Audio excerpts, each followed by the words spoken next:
आज की कहानी है बुद्धिमान बालक की कहानी। एक बार की बात है, एक साहूकार के 3 बेटे थे। तीनों अपनी अपनी मस्ती में ही रहते थे।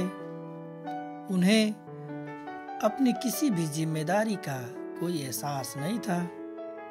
साहूकार हमेशा सोचता रहता कि उसके बाद उसका कारोबार कौन संभालेगा। एक दिन उसे एक तरकीब सूझी।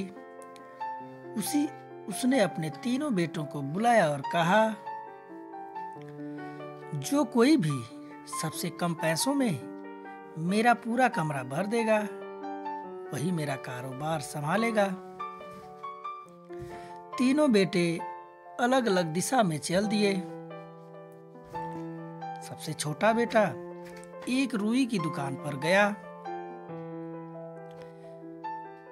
सबसे छोटा बेटा, पिताजी ये देखो, मैं सिर्फ 2000 रुपये में आपका कमरा भर दिया। साहूकार ने कहा, बेटे ये क्या है?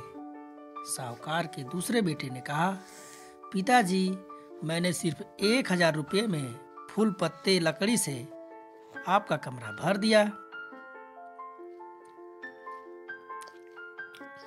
साहूकार ने कहा, अरे बेटे, तुम कमरे में अंधेरा करके क्यों खड़े हो? साहूकार के तीसरे बेटे ने कहा, पिताजी देखो, मैं मोमबत्ती जलाकर इस कमरे को रोशनी से भर दूंगा। साहूकार ने कहा, शाबाश बेटे, तुम ही मेरा कारोबार संभालने योग्य हो। तो देखा बच्चों, बुद्धिमान और सक्षम व्यक्ति ही असली हक का पात्र होता है।